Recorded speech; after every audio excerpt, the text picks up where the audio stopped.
You're listening to the Crew Book Club podcast, the show that challenges you to change your mindset through hearing about dope books. Thanks for hanging with the crew to get advice, ask questions, and gain knowledge with me, your host, Sade Hill. What up, crew? What's good? Are you guys ready for another episode of the Crew Book Club podcast? Yes, welcome.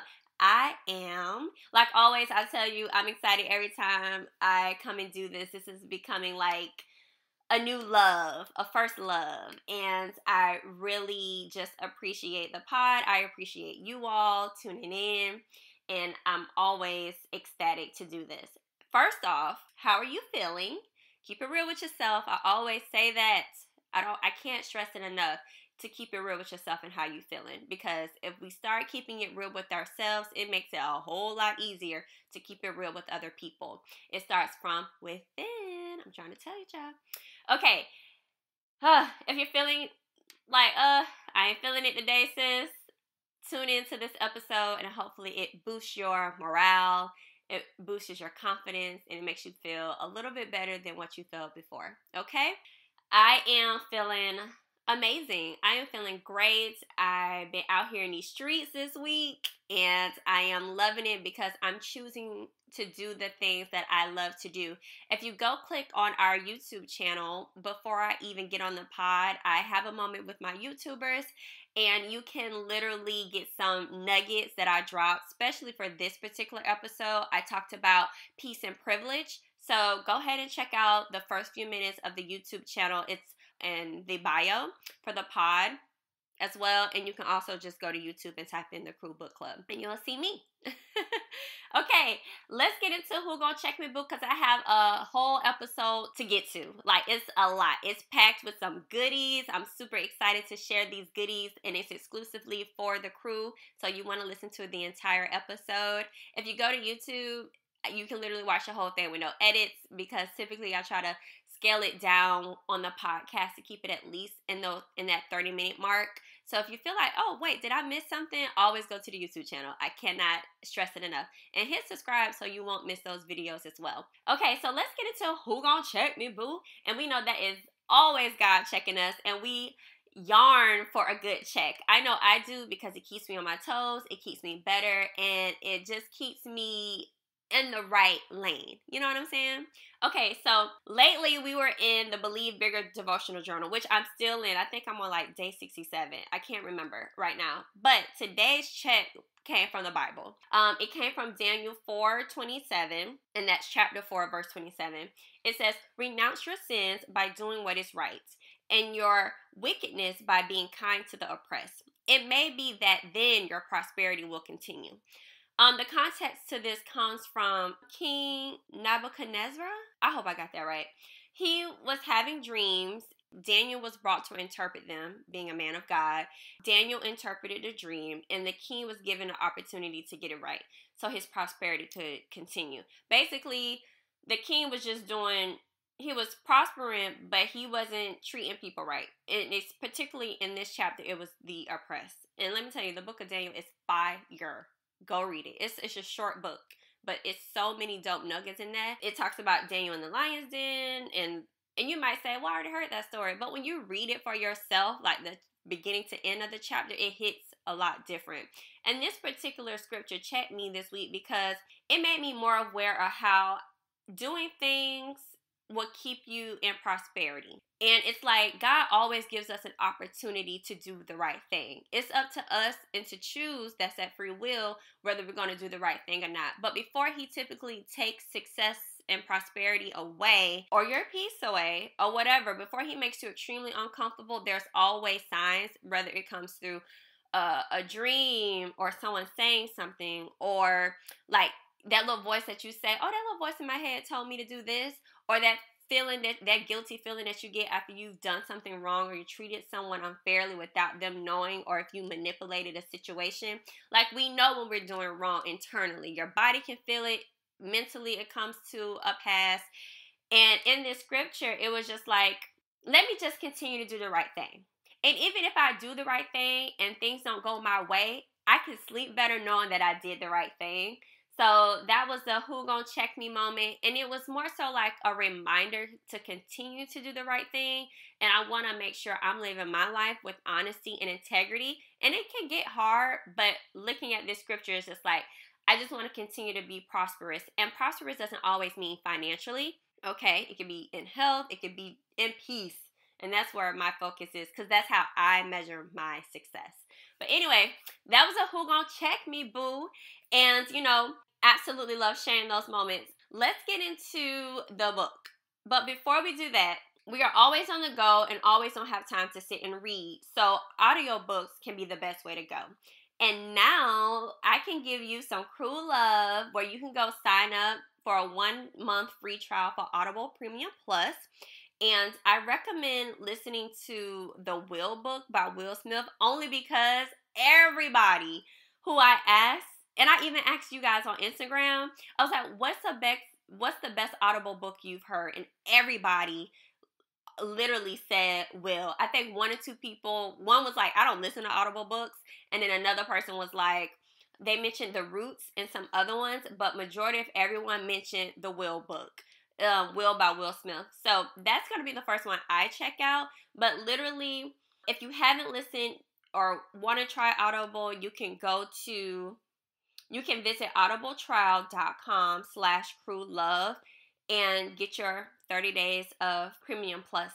You know what? I didn't even know this, but you know that Audible does, they have podcasts too, wellness programs, theatrical performances recorded, comedy, and Audible originals. Like, I didn't even know they offer all of that, so I thought that was pretty cool. So I'm definitely checking it out.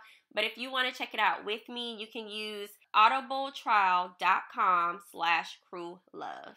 That's www.audibletrial.com/crewlove. Definitely check it out. And Will book, I have that on the schedule for the podcast, okay? Because I heard so many good things about it.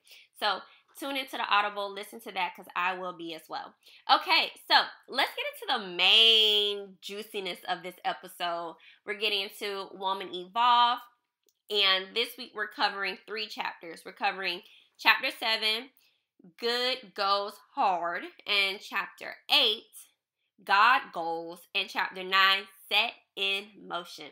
Let's get into it. Whoop, whoop. We got Chapter 7, God Goes Hard.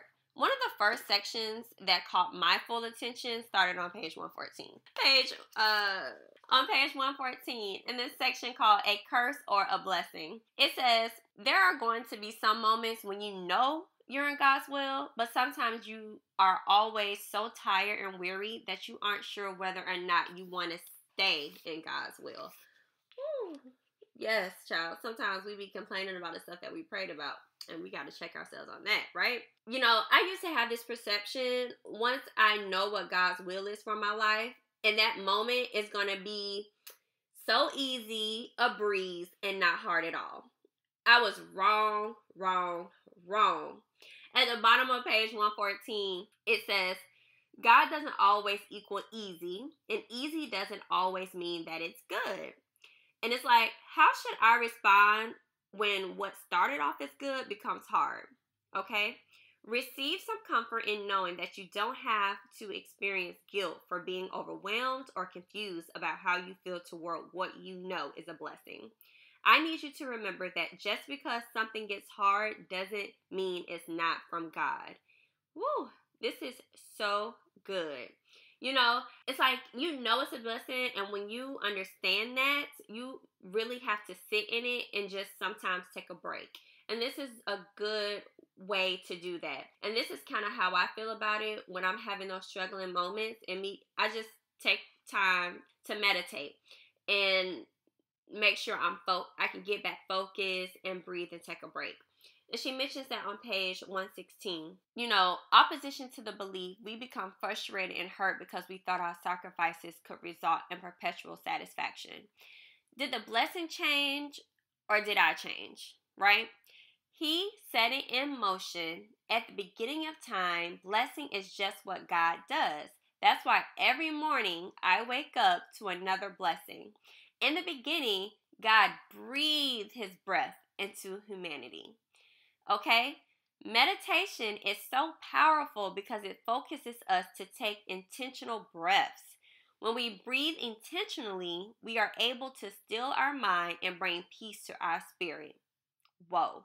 The same thing happens when we're worshiping, praying, or in a service. Because when you meditate, you're awakened to the power of your own breathing. The power has the source. Take an intentional deep breath. You just breathe in a blessing. Wow. You know, you ever hear people be like, oh, you need to stop all that meditating. You need to just pray. No, we need to do both. We can do both. You can have a moment of prayer because when you're praying, you're still talking, you're communicating with God, da da da da da. But when you're in meditation, you're just really focused on your breathing. And actually, there's a science to that. Science even shows deep breathing can help lessen stress and anxiety through breathing slower and more deeply from your stomach to calm your nervous system, because in those moments where you're having anxiety, you're breathing from your chest. Those moments, just take a minute and breathe. So I really like that. This is another aha moment I had on page 117. It says, the moment we begin to see the blessing as our norm, responsibility, or burden, the value begins to decrease because we no longer honor it coming from God. If you know for a fact that your job is a blessing from God, but your boss tap dances on your last nerve, I want you to challenge you to not let that boss hijack your blessing mentally. Okay? Another example, if your marriage is from God and your husband starts stressing you out, it doesn't mean that your feelings aren't justified, but I would challenge you to ask yourself if the version of you who saw your husband as a blessing is showing up in the marriage every day.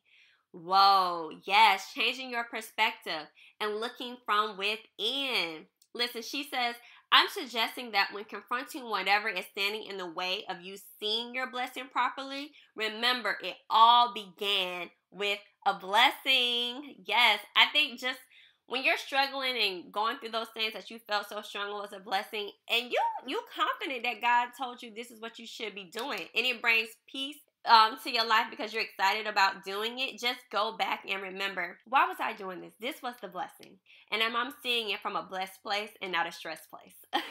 I really love that. That was chapter 7, Good Goes Hard. Those were the major keynotes that I connected with the most, but I'm telling you, like someone, one of our crew mentioned it. She said, listen, from chapter 7 and beyond, I felt like God was speaking to me the whole time. So yes, you definitely want to read this book. There's a lot of aha moments here. I've highlighted the heck out of this book. Okay, but that last quote in the chapter I want to say is, which is in chapter 7, she says, you were made to overcome hard things. When good goes hard, what we do? We go harder. Yes, protect your blessings, sis.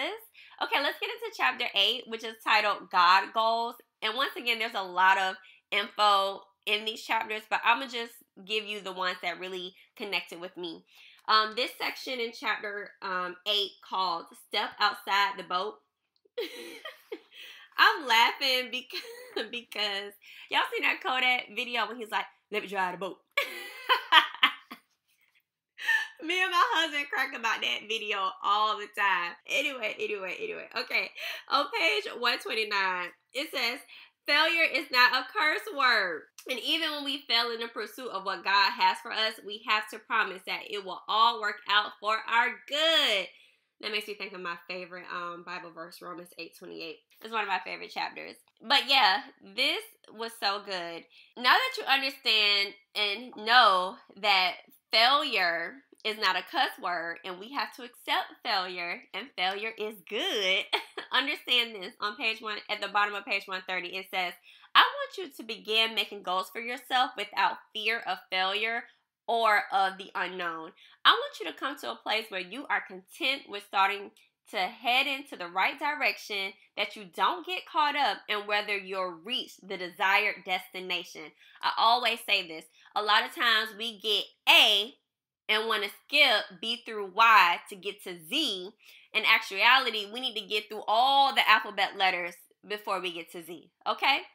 So I really love that. That really stood out to me in chapter 8.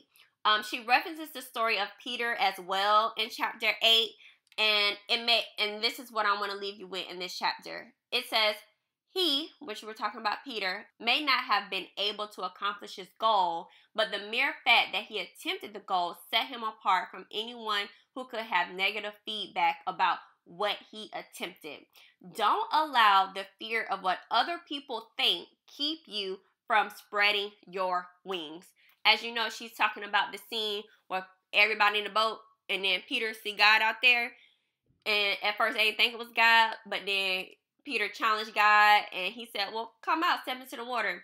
And Peter was the only one who stepped out and had that experience with God. So don't let the fear of other people that you in the boat with keep you from spreading your wings, okay? Because even if you do fail, you tried, okay? So I really love that was one of my major points that I wanted to share, because I'm experiencing that, and I thank God. There's times where I've done stuff and people was like, you ain't gonna never be able to do that. And some stuff I didn't accomplish. And now I'm doing my podcast, okay? But doing and trying those things led me to understand that if I don't try something, I won't know what I want. So embrace trying new things. Get out the boat and spread your wings, okay? All right, let's get into chapter 9, set in motion. Have you ever had a moment when you felt like, dang, I feel like I'm doing everything right and what God has asked me to do, and stuff still not working out like what God said it would? The author addresses that throughout pages 145 through 147. So let's see what she says. This is where I learned how important it is to commit to the process and not just the outcome. Discipline is about coming to a place where you're no longer entitled to outcomes, but rather expect them because they are the organic product of the effort you expend each day. Keynote, discipline, commit to the process, and the effort, right? So good, man. Now, this is something I struggle with personally in the past, understanding the difference between criticism and correction. She talks about this. She says, and that's on page 148. You know, love how to simply do this. Embrace this, y'all. This is the difference between criticism and correction. Listen closely. Criticism has a tinge of meanness connected to it and often comes from a person who may not have your best interest at heart. And side note, we know, we get that feeling like you kind of up on an intuition. Correction is when someone loves you so much that they want to make you aware of the tendencies you have that could be limiting your growth. Ooh, this is so freaking good. And the author didn't leave us hanging. Listen to this. I told you the difference between criticism and correction. This is where the issue with me as a little girl comes in. And I like how she referenced this, because going to therapy, I figured this out. Okay.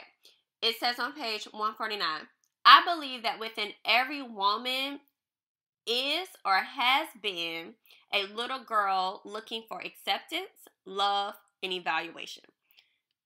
We've all been there, okay?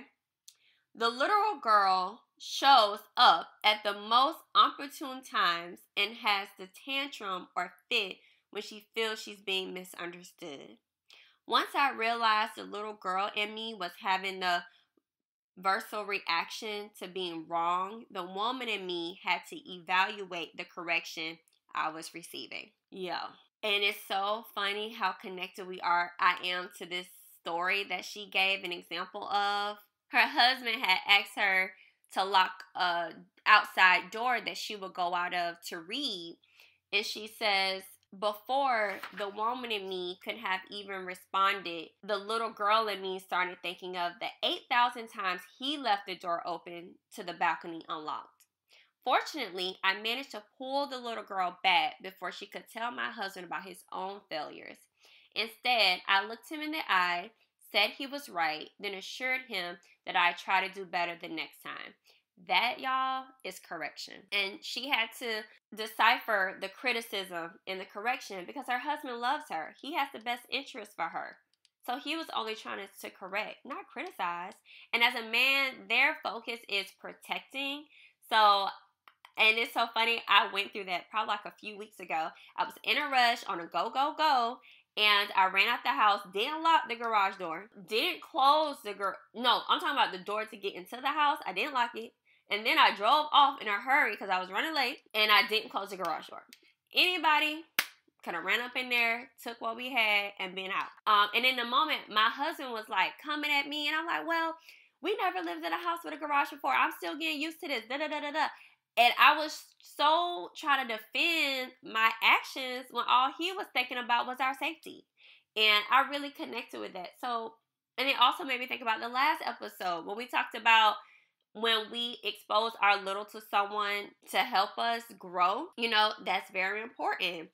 In episode, It's Worth It, if it's worth it, let me work it. We talked about in chapter 6, sharing our little with the right people, helping us get to the next level. Well, we're going to have to be able to accept correction for the better for scaling our businesses, right? So we have to know when we're working with people, it's not always criticism. It could merely be correction. You know, as the author discusses on page 155, let's continue to keep producing, setting things in motion so we can build our legacy of healing, wellness, and destiny for our generations connected to us. Yo, this stuff is so powerful and impactful. I just highly recommend getting this book. And this segues into, which is something that I absolutely love and highly recommend. So first, let's set this in motion, because healing has to start within, right? For us to be ready to help our other generations and other people, we have to heal from within. And I can't even tell you how therapy has helped me. In times that I do need therapy, I always use BetterHelp, the sponsor of this episode. It's affordable, it's convenient. I would literally go into my car to escape and speak with my therapist at BetterHelp. I can't just be preaching about therapy and not have something for you guys. So I partner up with BetterHelp and a special offer to the Crew Book Club podcast listeners. You can get 10% off your first month of professional therapy at betterhelp.com/crewlove. That's betterhelp.com/crewlove. I discovered BetterHelp during the pandemic. I was really stressing. You know, we couldn't physically go to a therapist, and I absolutely love them. So go ahead, try it out. betterhelp.com/crewlove. Okay? So let's get into the challenge of the week. That could be a challenge now. Go sign up for therapy. betterhelp.com/crewlove. Come on now. I'm saving y'all some coin. I don't want to hear you going up bragging to me about buying a bag and shoes and you ain't healed yet. Okay? Giving you an opportunity to heal, sis. We got to heal within. All right. Let's get into the challenge of the week. And this challenge of the week, y'all, is step outside the boat. Instead of driving the boat, step out the boat. Okay. And it's referencing back to chapter 8. We have to, we have to go outside our circle sometimes, y'all. You know, we have our friends and our family and our colleagues that we congregate and interact with. We share our goals with and complaints with daily. But this week, I challenge you to step outside the boat. I want you to step into an intimate circle with yourself so you can find the opportunity of revelation. Okay? And a lot of times, you can't do that with a lot of noise. So this week, step outside the boat. Okay? Okay, let's get into what would the crew do. Hey, I can tell. Let me tell y'all. I know you guys are listening to this episode in this podcast because these questions are so on point that you all have been sending. And the question this week comes from the crew. It says, does your therapist have to look like you to be beneficial for you, to be accepting of their views? This is so on point. And this is another thing I like about BetterHelp. When I signed up, they gave you do the little questionnaire, and then they give you a person. And I met with the person, but it didn't really fit right. It wasn't an easy gel. I literally emailed them and like literally had a response to give me the opportunity to switch it up. And it's so easy to like interchange. I think I've had 3 of them so far. So my thing, and they've all been different. I had a black woman, because I thought, oh, my therapist doesn't look like me, so she could relate to me. And then it got to a point where I felt like I couldn't get outside the box, and I wanted to think different. I wanted to challenge myself to be different, because we live in a diverse world. I wanted to see different perspectives so I can try different things from different people. And so then I had a guy. I even had a guy just to see his perspective and how he thought and things, and how that relationship would be or whatnot. So I don't think your therapist has to look like you. If that's a preference, cool. But I'm a person that believes that we can learn from anybody. And if the relationship works, it works. I don't care if you white, black, brown, whatnot. If you're giving me what I need, cool. But try to find what works for you, and then compile that and make it work for your life. You know what I'm saying? You can learn good things from people that you don't agree with and don't look like you. I think that's what makes the world great. So no, I don't believe that your therapist has to look like you or anything like that. I think when it comes to a therapist, I think their most important thing is to make sure they're helping you. And it is important to have a therapist that you feel comfortable with. So if you feel like you won't feel comfortable with someone who's not your race, that's your preference. And you have the right to choose who you want your therapist to be and who you don't. But from a person of experience, I liked having a diversity of therapists. It worked for me. You know what I'm saying? So don't limit yourself. I feel that's you putting yourself in a box, honestly, if you just say, I only want to work with a black therapist, or I only want to work with a white therapist, or I only want to work with a male or female. You're just putting yourself in a box. You never know what you could learn from somebody, or what task they could have for you that could catapult your life to be better. So yeah, that was a really good question. It's so dope that it was a question about therapy, especially now that you can go to betterhelp.com/crewlove to get your discount on your first month of therapy. So check that out. Love What Would the Crew Do? Asking advice. Really appreciate it. Keep the questions coming. Let's get into the quote of the week so I can get you guys out of here, and so you can enjoy the rest of your week. The quote this week comes from page 138 out of Woman Evolve, our current book. It says, "The hope of tomorrow is buried in the seeds of today. But seeds don't sprout without work, and work cannot be deemed effective unless there is a goal attached to it." So, go out and set a goal and do the work. We are waiting on your seed, sis. I'm going to need you. Get out the boat. Thanks for hanging with the crew. I will see you all next week for another episode. Hey! Want to be a part of the crew? Hit that follow button so you'll never miss an episode. And while you're at it, we would appreciate you showing crew love by rating the show on iTunes and Spotify. Don't keep all this goodness to yourself. Share and tell a friend so your whole crew can be growing with you. Let me be the first to tell you, thank you and welcome to the crew.